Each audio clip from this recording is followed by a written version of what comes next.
I take this opportunity to formally welcome in this lecture hall Professor Prashant Kumar.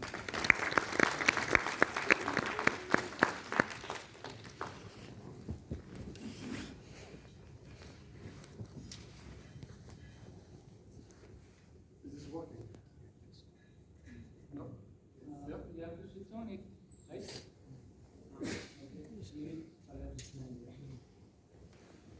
So first of all, thank you very much everyone for coming in the evening. I know that it's a long day and actually the time possibly you might want to go back to your the rooms.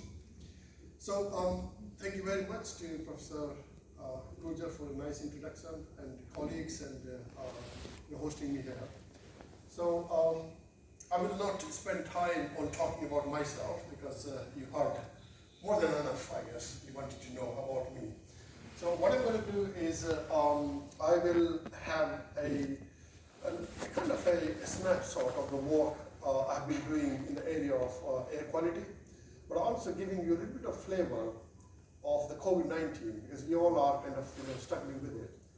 And there are quite a lot of work actually we have been doing in this particular area and where the science of the indoor air quality going in future. So the whole idea of this presentation is to start with the University of Surrey.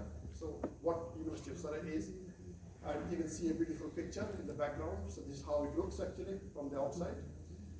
There's a nice lake with lots of the little ducks and the nice tree and the lot of sun you can get sometime during the summers.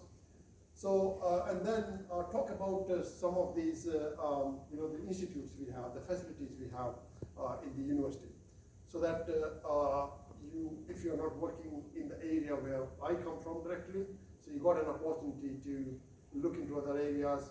And I'm also wearing the hat of Associate Dean International, so I'll be very happy to connect you to the right people in the in those particular departments or the centers. And then I'm going to talk a little bit about the GKR and STEAM and the work we've been doing with a little bit of opportunities for collaboration. So this is what my kind of this presentation contains. So just to give a kind of a top level overview of the University of Surrey. So that's divided into 3 faculties. So one of the faculties is called the Faculty of Arts and Social Sciences. So you can see that there are a number of areas in there. So the Surrey Business School, the School of Economics, Hospitality and Tourism Management, School of Law, Department of Politics and so on. The second faculty is the Faculty of Engineering and Physical Sciences, which we call it FAPS. So within this faculty, we got 5 schools, and that basically covers the computer science and electronics engineering, chemistry and chemical engineering, mathematics and physics, mechanical engineering sciences, and the School of Sustainability, Civil and Environmental Engineering. This is where I come from. So I am from that particular school. And then we got the third faculty, which is the Faculty of Health and Medical Sciences. So we got our medical school, the veterinary school, and there are a number of these, the department, and we are now launching the School of Medicine in 2023. So I'm sure that if you might possibly relate yourself to one of those particular areas in there. Now, so just to also say that there are 2, the cross kind of umbrella institutes. So we got 2 pan-university institutes. The one is people-centered AI Institute.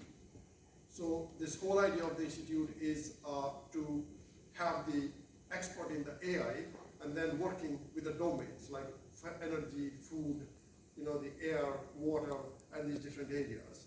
And then another institute is Institute for Sustainability, which we just launched actually a couple of weeks ago. So the whole idea of this institute is to look into giving a kind of an umbrella. So I'll talk a little bit about this in more detail. So since I come from the Faculty of Engineering and Physical Sciences, so just to give you a little more into it, so all these, the 5 schools, we got the bachelor's program in there, but also 32 MSc programs across these 5 schools. And they go from the different disciplines, starting from civil engineering to data science to artificial intelligence to, you can see actually some of the examples in terms of the MSc programs we have. And it's one of the largest faculties with over 600 staff, over 250 academics in there, and over 550 PhD students. So you can see that the size of the faculty is quite big. So all these schools basically, they are kind of linked with these two pan-university institutes I was talking about, the People-Centered AI and the Institute for Sustainability. But we also got these number of centers within within those schools. And that could go in different specialized areas. So that could include the Advanced Technology Institute, 5G, 6G Innovation Center. No, if you're looking at your mobile, so you're talking about 4G, 3G, or maybe 5G.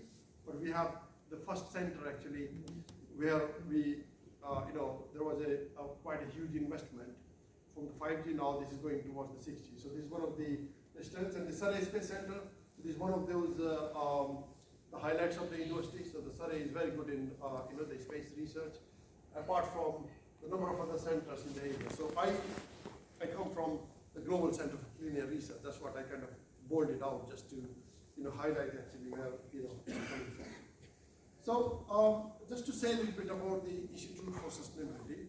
So this institute is a center of excellence for research, innovation, and education, and that basically addresses the challenges and opportunities of promoting prosperous, healthy, and equitable lives of current and future generations. So the whole idea of the center is to provide, act as a synthesis center. So all these different, the disciplines and the departments, they could be connected to it. And we are, as I said, we just launched actually, the center in the Royal Society on the 1st of December. You can see some nice kind of, the photos. So on the left actually, this is the leadership team of the institute, which includes the director and the other co-directors and the staff. And this side actually, you can see quite a lot of people actually joined on that day in London at the Royal Society. And they all are not academics. So they come from the NGOs, they come from the businesses, the industries, and even the individual people actually who are interested in the sustainability agenda. So the whole idea of the institute is to bring people together, being more inclusive rather than just working on the top level. So you will hear and you will see more about this center in the future. I've been kind of lucky actually to be appointed as a founding co-director for the Institute for Sustainability. So I'll be starting formally on 1st of December. So I'm started promoting this, the institute well in advance. So I'm taking this opportunity to talk about that. So now let me come back to the research actually, research side of the air pollution. So this is my team. We have this center which I launched, we launched basically in 2017, and that kind of I came up with a tagline that time of the clean air for all. So I remember that time that did not exist. Now you can see actually it's being more widespread in the social media campaigns. In other places you will hear a lot about that. And the team is very vibrant and multidisciplinary. So I got people coming from different parts of the world, from different countries, different ethnicities, different the age groups, the gender. So you will see actually very much diversity. But also they are coming from a very diverse background. So I have almost all sort of people: civil engineers, mechanical engineers, social science, chemists, physicists, even the people who have done their degrees in the arts and social sciences side of things. So the whole idea there is that if the people are interested in the clean air and the climate change agenda and have got the skill set and the appetite actually to work in that area, so that's the place actually where we can they can join. And these are the Twitter accounts actually. So this is the middle is mine. In case if you're on Twitter, you can follow on Air Pollution Surrey or on the PK_Sisodia. There's a Guildford Living Lab account as well. So I'll talk about the Guildford Living Lab, which is quite interesting kind of setup, which is a part of the center itself. And I talked about the multidisciplinary. So why I was claiming that, because you can see there are a lot of funders actually. They come from different councils. So in the UK we got 3 major, 4 major councils. under UKRI, which is the Engineering and Physical Research Council, Natural Environment Council, Innovate UK. So we have been kind of receiving the funding from all these councils, and that basically explains the kind of multidisciplinary of the research we do. So today, in my presentation, I've got quite a lot of projects actually which are working in the school area. So you will see a little bit about the co-wear and co-trace, a little bit about the Reclaim network. So this is a network which allows actually you to join at no cost, and you can learn about the urban sustainability and could be part of that, the members area or the members group. And there's quite a lot of work actually we're doing around the climate literacy. So there is a good example of how you can make a difference as an individual to take your research to the people, and how this could basically make an impact in terms of changing the people's behavior. So my journey has been quite interesting. So I started, so I belong to Ghaziabad, so near Hapur, and in my early days I did my civil engineering diploma and then my bachelor's, went to IIT, did my master's and part of bachelor's, and before that I was working at CRI and then went to Cambridge to do my PhD. And then I started at Surrey in 2009. And when I started, there was nothing there. So it was just a desktop given to me and say, now go ahead and do your research. So this is where actually, a lot of people will think that why should I join a place where there is nothing? I would rather go to a place where there is everything. But my kind of approach was a little bit different. I thought, no, this is an opportunity for me to create something which does not exist. So I took that challenge, and then we started building up slowly the research in that particular area. So then I came with the air quality lab. Then this big project came in. So this was around 6.5 million euros, which allows us to establish 7 living labs across Europe. And one of them was in Guildford. And when the project ended, then we rebranded that to Guildford Living Lab. And in the process, actually, I kind of managed to negotiate with the university to have the launch of the Global Center for Clean Air Research. And then comes the Reclaim and these 2 institutes which I was talking about. So, so the whole idea of the Global Center for Clean Air Research, if I say in one line actually, is that it's building the interfaces of the air pollution and climate change with the health of the people and environment. So what we do is, we got the people and the environment at one side, air pollution and climate change on the other side. So the whole idea is how do we link this together? And then I use this Guildford Living Lab. So this is a platform for researchers, community and stakeholders for co-creating and co-designing the solutions, the mitigation solutions to climate change and air pollution. And I'll give you some of the examples. So, so this is how it works. So if you look at some of those stats and the numbers, so we have been quite successful in the winning the funding, but also producing quite a lot of impact in terms of the publications and so on. So the whole idea there is to look into the areas of the air pollution, understanding the impact of pollutants on the quality of life and the built environment. The looking into the low-cost sensing side of things, the built environment. So you can see quite a lot of these areas which we are mainly focused around. So a lot of this work we are doing, these projects are supporting actually these particular the areas in there. But one of the interesting and the important thing is that we all do research, but the question there is how much of this research can really get to the people and they can benefit from it.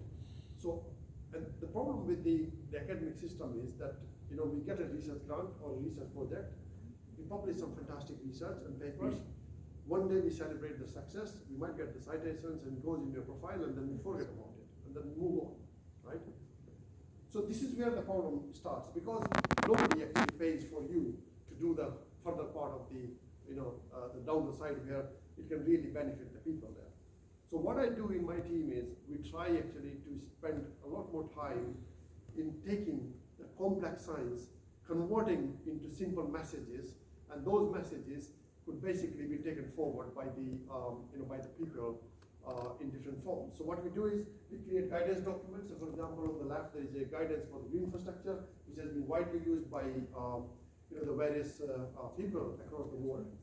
We got the guidance document around the schools that has been released in 22 countries so far in different languages. And the Professor Gurjar and a number of colleagues actually have been involved in the formulation of it. We are now launching actually the new one, which is around the kitchen exposure. So when you're cooking in your kitchens, did you think that how much exposure do you get? What kind of food do you cook? And what kind of exposure profiles you can have? And how you can reduce the exposure? How the builders can help actually make those kitchens more safer? What the councils can do to help you? So you can read actually a lot about this thing in there. So these are the current projects I'm running at the moment. So the one big one is the Reclaim Network, and there are a couple of these projects from the Innovate UK. So the Innovate UK is a funding agency which allows to work with the companies. So we wanted to build actually the products that could be, these products could be commercialized. So the academic role in there is to support actually those activities there. And then, this court race, which is looking into the COVID-19, and this is another new project called Healthy Sailing. So we'll be looking into the air quality and infection on ships. So when the ships are basically traveling, so what kind of things happen in there. So this is our air quality lab, which basically allows us to do quite a lot of work in terms of the calibration of the equipment. So you could see, this is the chamber we built. I was talking about this evolution chamber. And these are low-cost sensors, so there are different types actually from different projects. So what we could do is we can create the environmental and pollution conditions inside, and then calibrate those things in there, and then we can we can use those sensors in different places there. So it's quite a good resource actually we have created. So during the COVID-19, I was quite actively involved with the COVID-19 research. So I was leading one of those subgroups of the Royal Society's Pandemic Task Force, looking into the spaces. So we did quite a lot of work on the filters. So we built the bespoke kits, try to understand how these these masks actually when you're wearing, how much effective they are, from the aerosols. What could be the risk of infection in different environments like ships, trains, and the buses and the supermarkets and so on. And then how you can reduce basically the rate of infection in there. So I think you all know about COVID-19, right? So I don't need to tell about that. But you might want to learn a little bit about or know about what is the link of this COVID-19 with the aerosols. How many of you know about these links between the particles and the COVID-19 viruses? Can you raise your hand? No? Few. Okay. So the whole idea is like, if you are working in the air pollution area, you will heard about the PM10, PM2.5, PM1. Have you heard about that? Yes, sir. Right? Because you could see actually the display all over the place as well. And what these particles are, they are less than 10 micron, 2.5 or 1 micron. And if you look at the size of the virus, which is around 100 nanometers. So the virus is never naked. It's always wrapped with the saliva. And when we cough, when we sneeze, when we speak, when we sing, when I'm talking actually, if I'm infected, I can easily infect actually a lot of people in this auditorium. Because when I do that, so my breath is having those aerosols, and those aerosols could have several hundred copies of those COVID-19 virus. So the route of transmission, if you remember, in the early days, people were talking about the contact surfacing. You remember? Clean the surface. And that until that time, it was not recognized that the COVID-19 could be airborne. So when we say COVID-19 could be airborne, it means that it can go from one place to another because these are small aerosol particles which are carrying those aerosols, and they are so small that they cannot settle down. So it means that with the flow of the wind within the enclosed environment, they can go from one place to another. So if a person who is infected sitting here could easily infect actually the person on the other side if the flow of the wind is in this side. So this was not really recognized, and during the COVID-19, one of the best things happened was the clean air and the blue skies. I think you might have realized that, or you might not have seen actually the mountain range around yourself. If you go onto the multi-story building, you can see the very far behind. Because for now, you will see that a lot of these, the vehicles and industries and all that producing pollution, and that creates actually the fog and the smoke kind of situation. The visibility is very low. So we looked into, the impact of the indoor air quality the outdoor air quality of the COVID. And we could consistently see that across all the world, it was showing actually the positive reductions. Those reductions could be different. They could be, starting from 30% to 60%, depending on the type of the type of area, the type of sources you have, and so on. And there was a very interesting kind of the statistics we kind of looked into the Indian system. So this is basically a figure which shows that what is the change in the PM 2.5, and this on this scale, this is talking about the traffic pollution, traffic population. So in a way, for example, Delhi has got the highest population of traffic, and you can see a kind of a trend actually there. So the most kind of impact in terms of the improved PM 2.5 reduction was in the cities where there was highest vehicle. This was expected as well, right? With the vehicle, they produce those PM 2.5 the particles in there. So this was the work which was published in one of those journals there. But the whole idea of this thing was that when you are in an enclosed environment, and if you don't have the proper ventilation, and there are too many people sitting in a place, then you can really, in fact, actually want to, the other people in there. So the key there is the ventilation. But airborne was not really in the picture there. And I wrote this article in March 2020. And when we were writing this, there was a lot of resistance from the reviewers and the editor. They said, no, the COVID has never been airborne because the SARS-CoV-1 was never recognized by WHO as an airborne. So now, if you read the headline of this article, could fighting airborne transmission be the next line of defense against COVID-19 research? I think this is very much true. It's happening. We are talking about the ventilation. We are talking about the mask, right? Earlier we were only talking about the context of facing. But what we were doing during that process is, we were basically building a movement. We had around 239 scientists all across the UK, the world, and this was led by Professor Lydia Morawaska, who kind of wrote a letter to the WHO, and that letter went on. So it was, this letter was kind of, accepted on the 6th of July, and it was published. And on 10th of July, the COVID was recognized as an airborne transmission. And then there was this statement came last week, and the statement was from the chief scientist of the WHO, Soumya Swaminathan, and she said, this is an airborne virus. I regret that we did not do this much earlier. So think about the decision making actually. So if this decision would have come at the right time when people were, having the highest, the fatalities across the world, it could have saved millions of lives. So this is basically the one of those the examples of the things. But what is it actually? What comes out from all this process? So now we know that ventilation is key when it comes to mitigating the transmission, especially in the enclosed environment. So if you are wearing a mask actually in an open park where there is nobody around, it's not going to save you from COVID. Obviously the mask can do other things, but it's important that ventilation is important. But what's next then? What we wanted to do in future? What is the big picture there? So one of the things which we are still missing is the better building design. This building, let's say, was designed long back.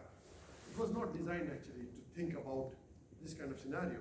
Today is SARS-CoV-2. It could be the next pandemic with the COVID, something else. Or there are other, the diseases, like you have different type of virus, like the cold, flu, influenza, and they all are kind of airborne there.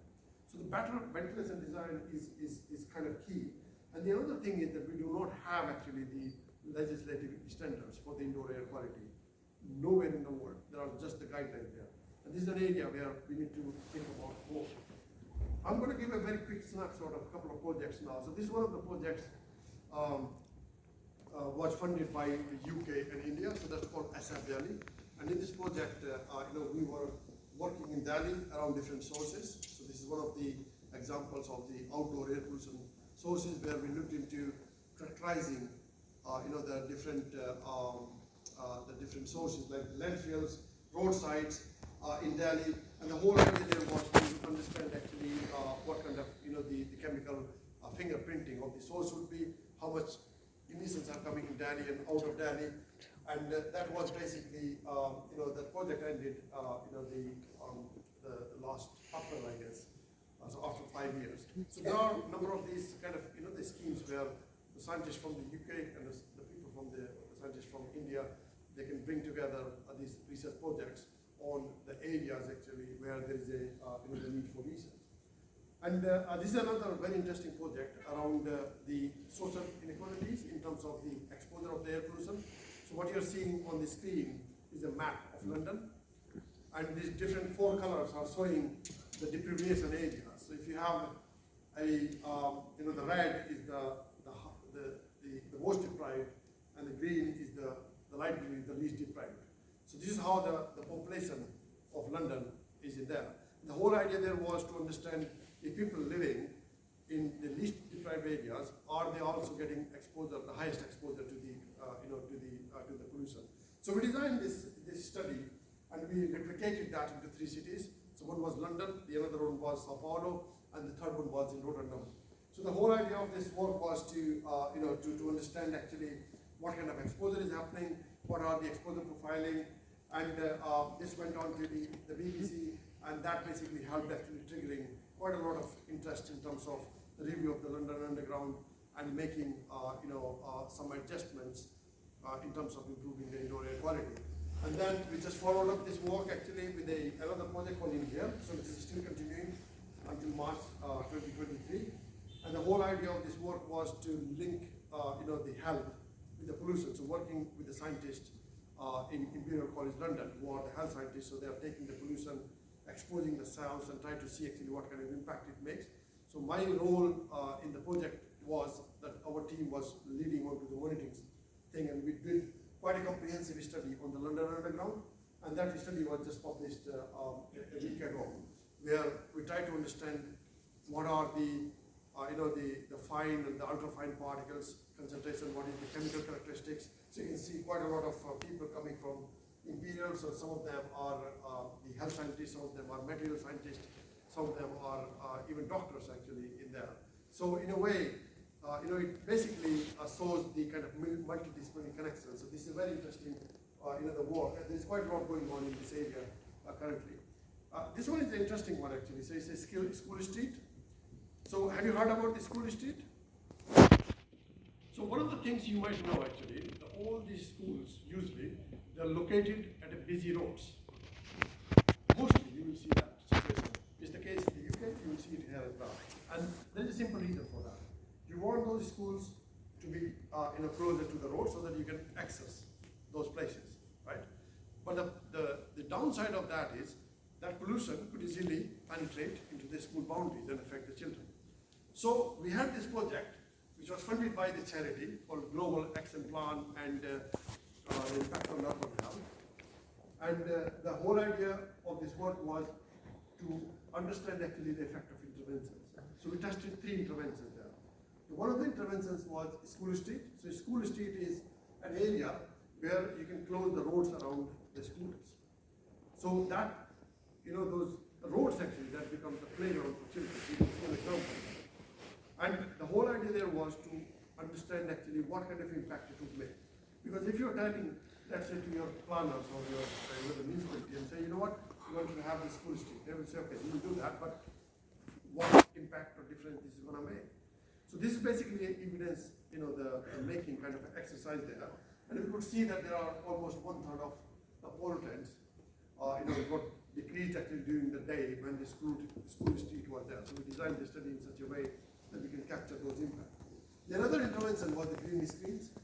So green screens was in the sense that you can put actually the green barriers around the roads. And those green barriers could act as a natural filter to remove the particles which are coming from the road to the park or to the areas where there are children or elderly people. And it again showed over 44% of reduction in those pollutants. So it means that if you are putting these kind of the measures that could reduce actually the exposure to the children inside the schools. The third one was the air purifiers. So we looked into, let's say, the pollution level is building up in the classrooms. So what kind of impact those air purifiers could bring in? And again, we could see actually some positive results of that. So now what's happening is, This is now going to go, so there is the Westminster, one of the MPs who is interested and wants to take actually those recommendations to the Parliament. It could be the case that they wanted to look into the investment. But now we know the research, we also know the recommendations and what could be done. But the thing is that how we can roll out actually these to the school so that there is a real impact of this, of this research there. And again, all this work was published into the paper. You can read in more detail if you are interested about the work actually we're working on. So this is another very interesting project that includes 12 cities across the 4 regions. One is Latin America, Middle East, Southeast Asia, and Africa. And you can see the number of cities in there. So this project was called the CARE Cities, Clean Air Engineering for Cities. And the whole idea of this project was to understand the exposure profile of the people who are traveling in the cities using cars. So we used like different type of the situations, like when you have the windows open, windows closed, you have the recirculation on, and in what situation you get the highest exposure, whether the trends are similar in all those cities. And we did this monitoring in all these cities, and you can see basically the results actually in this particular paper. One of the things came out quite clearly, that when you are at the traffic lights, and if you are taking the air in and your windows are closed, your car becomes like a gas chamber.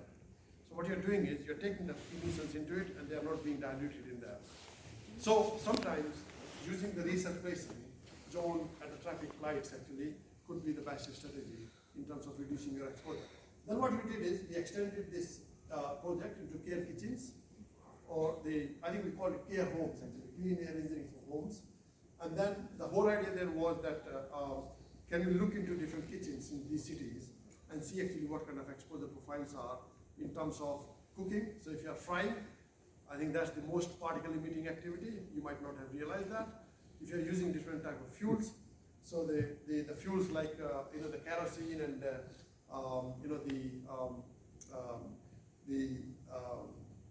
coal actually, they are the most polluted.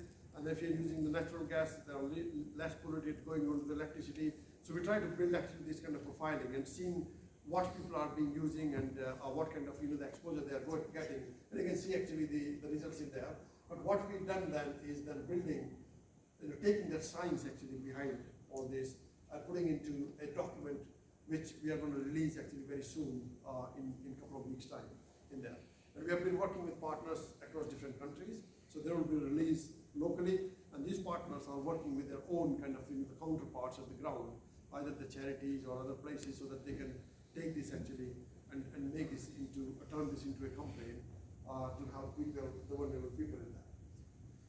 So this is another kind of strand of work actually, which is quite interesting. So this looks into the children's exposure in the pram, and that's a quite interesting kind of a story there.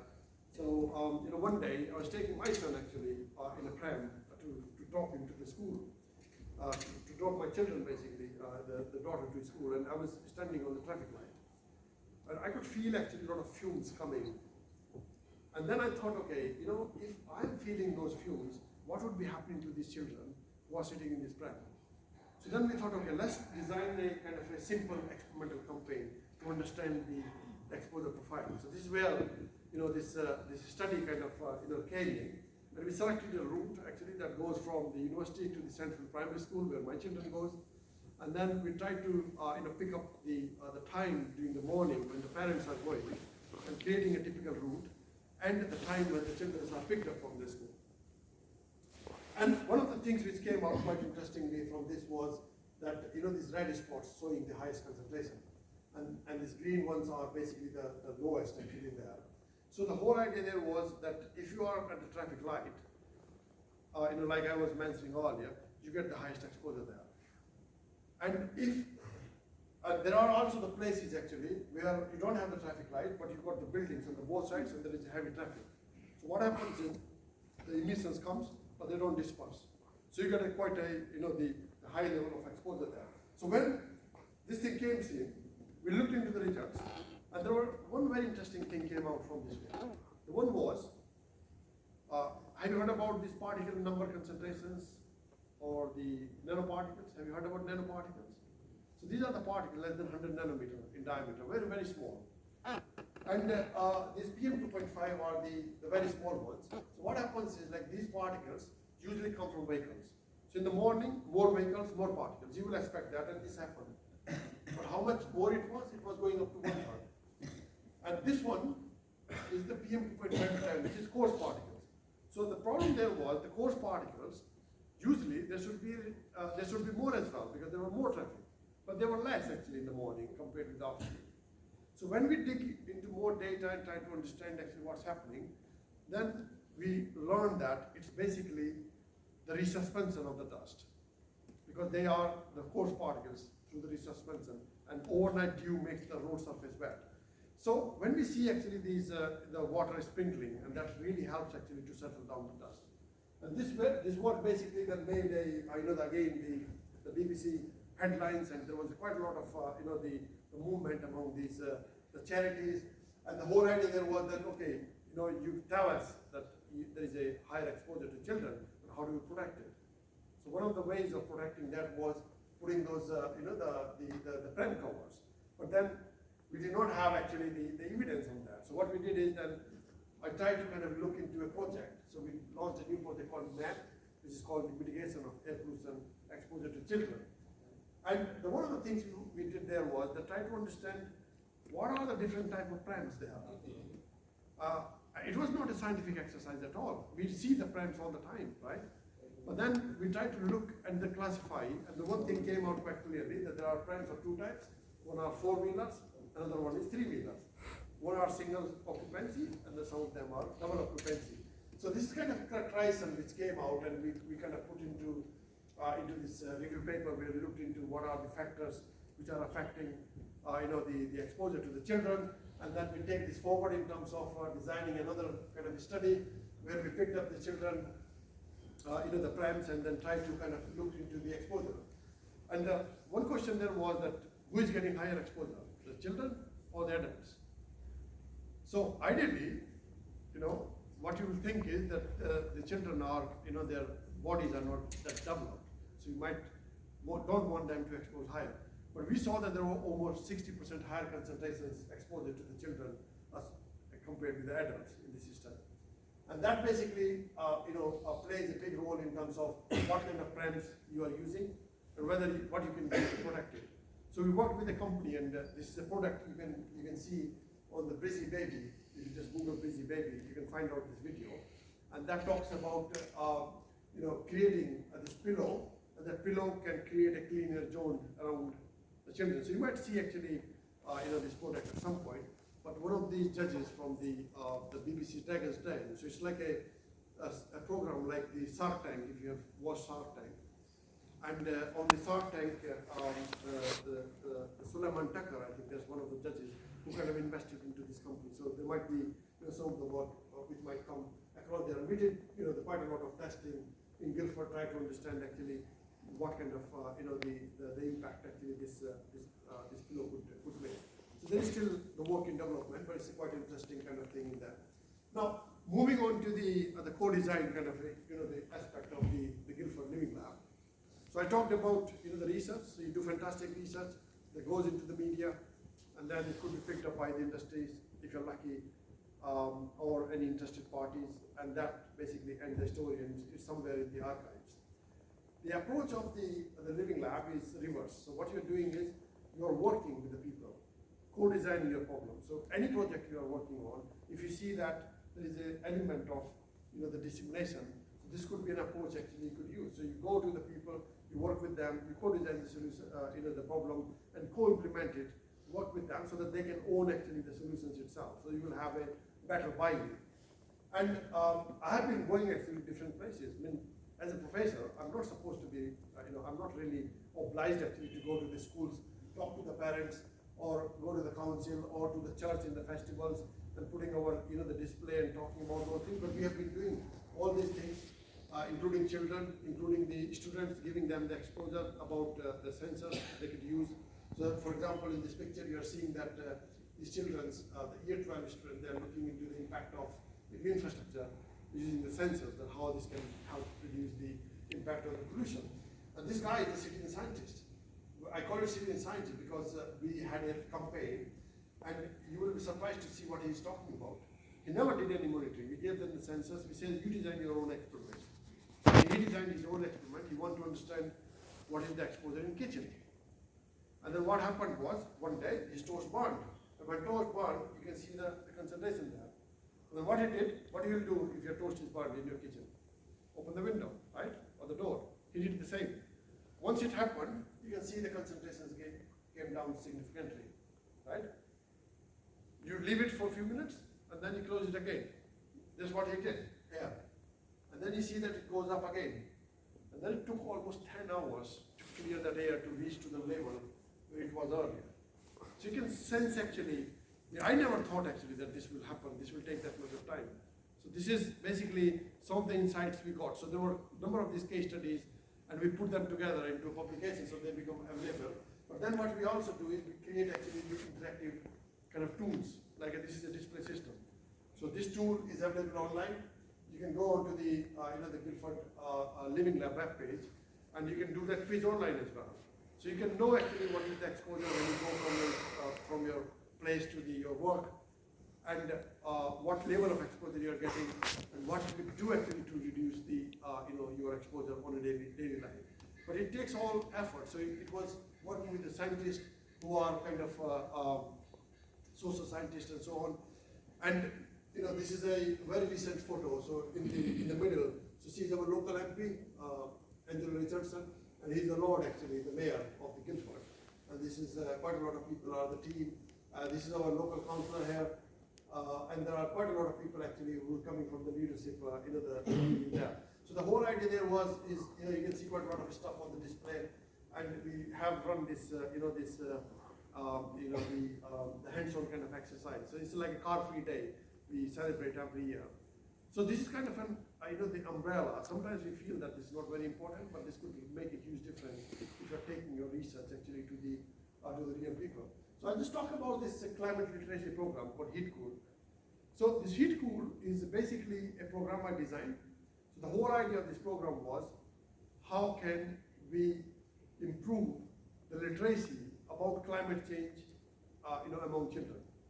So what we did is we designed this thermography kind of technique there. So it's an iPad with a little camera there, and the children can look at different images, and they can see actually how much heat is stored within those objects.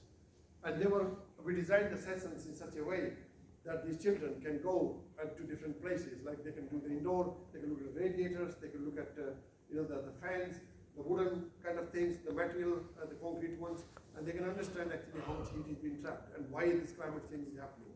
But the children are the best messengers. If they understand, they can go and talk to their parents and tell their parents, no, you should not be doing this, right?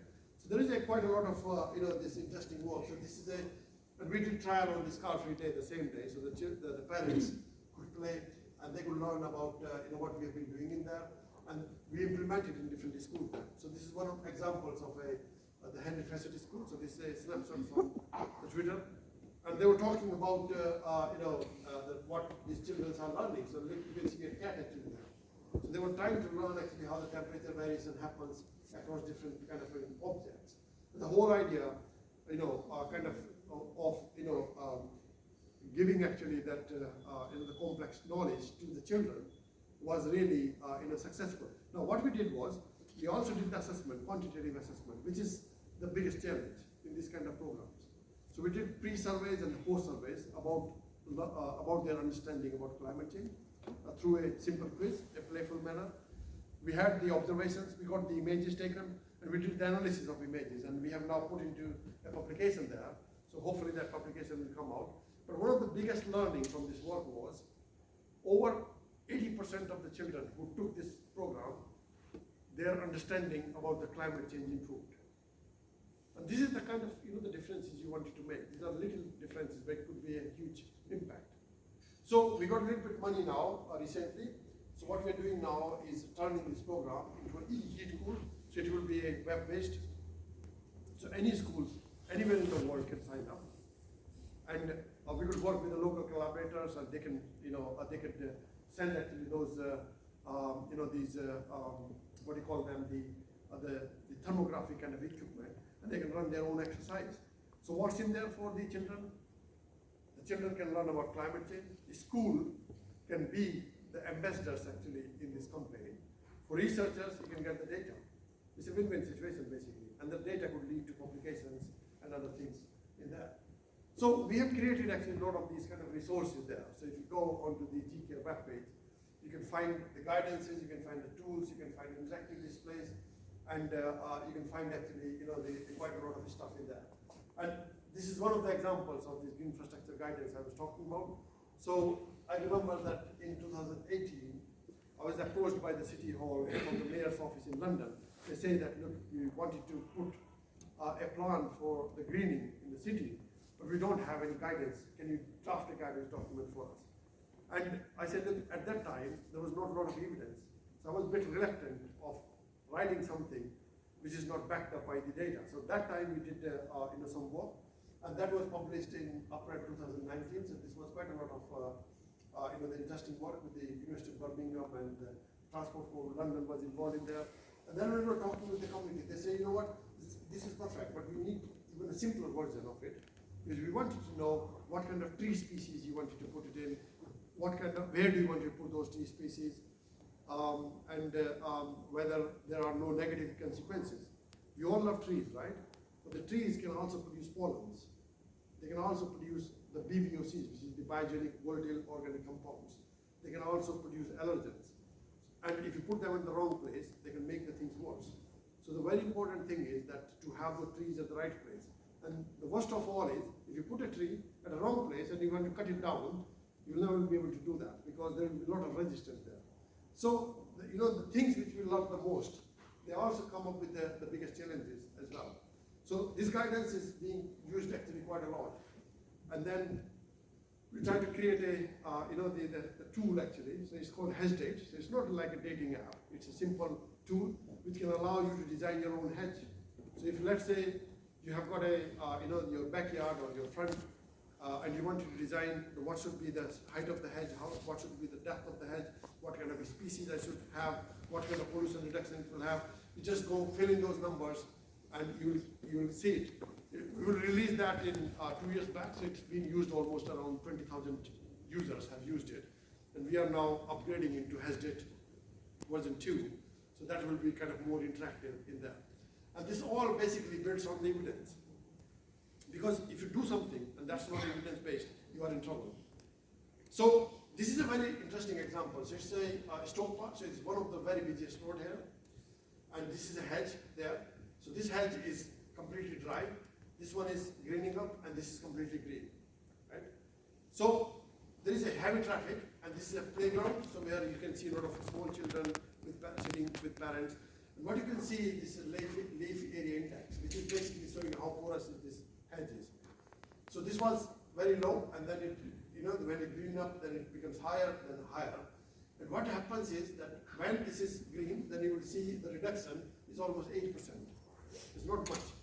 But when it started greening up, you will see more, and when it's completely green, then you will see quite a lot of reduction there. And this was the year-round study, possibly one of the very first studies, which allows actually to develop those kind of, understanding about the hedges, but also making a case that, look, if you're using the evergreen species at this kind of locations, it means that you can also benefit throughout the year rather than benefiting just during the time actually when these hedges are the green.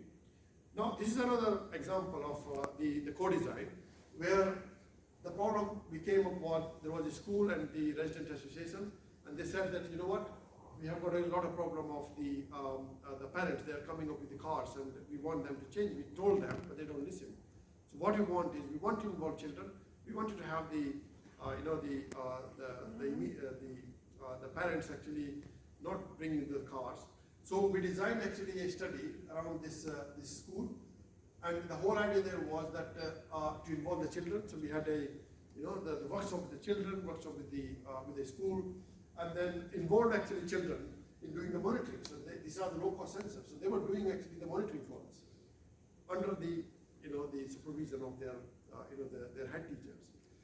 And what we did in this particular case was, we designed and looked into, looked into this, the kind of the work actually. So, for example, the data collection. So, data collection was done by the children and the researchers. Data analysis usually was done by the researchers. Sharing of findings, it was basically the community. So, you kind of allocate actually little component of the work mutually, and then try to work through this. So these are the locations. This was very busy road. You can see that how many, the traffic is there. And then this is a classroom which was very next to the, those where the parents were coming up with the cars. And this is a playground there. And one of the very interesting things which came out, actually, playground was very polluted actually in this particular case, because it was very next to a heavy busy road.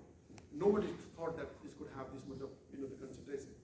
But what we did then was, we tried to come up with extracting the information from it and come up with the messages, and then work with the local community and the schools and the parents to on the language side, so that it's acceptable.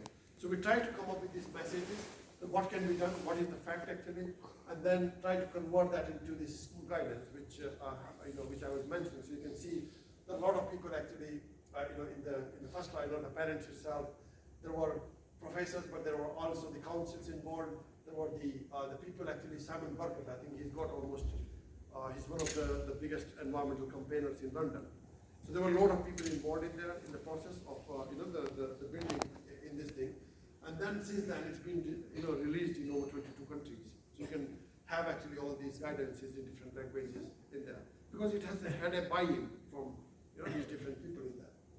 And then it simply have these simple the general messages. They can be printed as the stickers.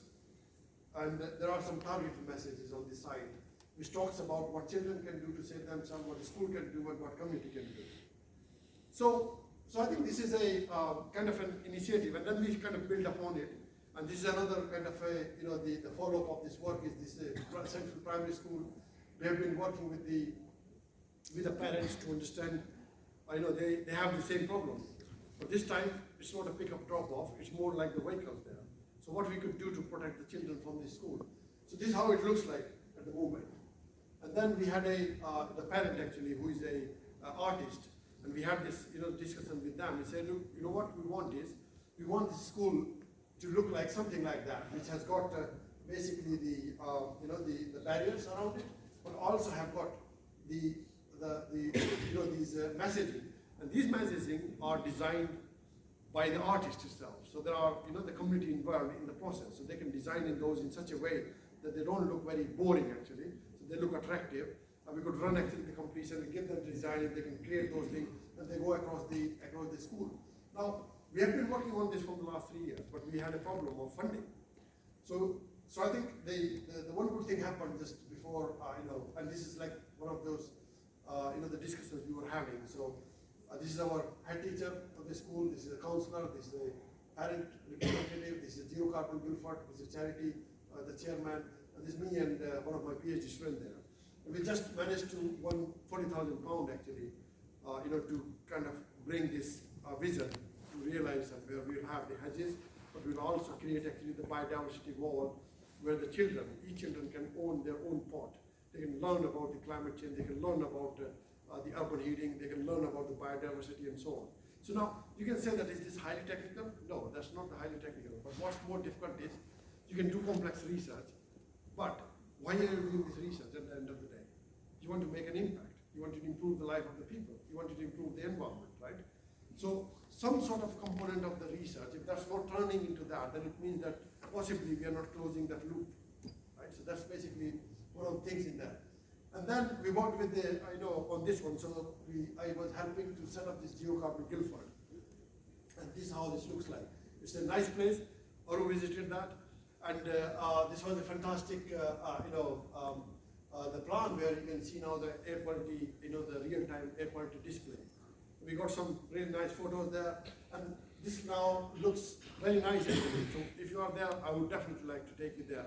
It's a community space. You can go, drink your coffee, talk with the people, enjoy your, the things in there. You can work actually. So it's a very nice kind of the environment. The whole idea there is to have different community groups. So some of them are interested in biodiversity, some in wastewater, some in solid waste, reducing plastic, reducing carbon, and this is basically a kind of the environment which can allow everyone to flourish. So one last thing before I close, actually, is this reclaim network I was mentioning. So this reclaim network, the whole idea there is that how we can turn the cities actually to be greener and healthier.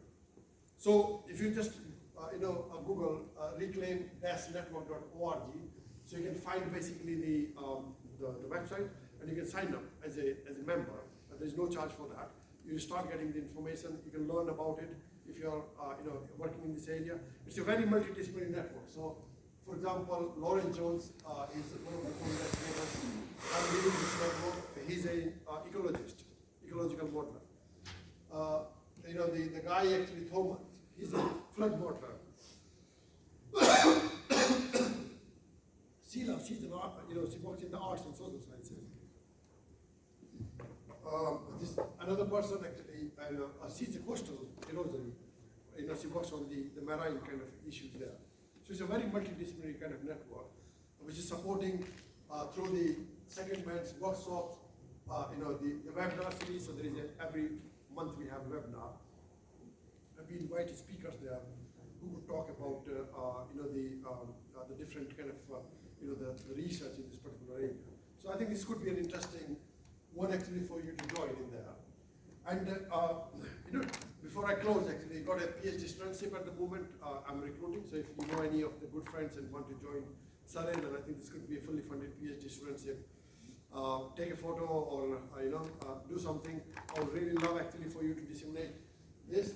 But at the same time, I think there are quite a lot of opportunities for you as an individual level if you are a researcher. So if you can go, if you wanted to go to UK or Europe, so I think the Commonwealth Fellowship you can apply and you can talk to Professor Aru here. He's looking at the international side of things and can facilitate actually those things in there. So yeah, and the one last thing to say that I think this slide is quite important in a way that that demonstrates the power of collaboration. I don't know how many people you collaborate at your level, but this is a simple demonstration that if you are a single author, your citation may be something around 4, in your whole life. And this is a statistic for the whole university. If you are working with your other people, then it might increase further. If you do with the national collaboration, it can go up to 10. But look at that international collaboration. It's basically going up to almost 50. So that shows that the same paper you wrote alone might have got a 4 citation that could turn into 15 citations.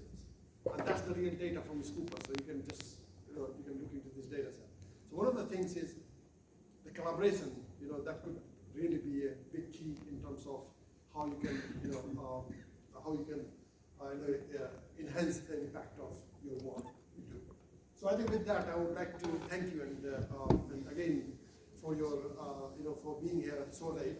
And that's my email address, p.kumar@surrey.ac.uk, in case if anybody wants to drop a line.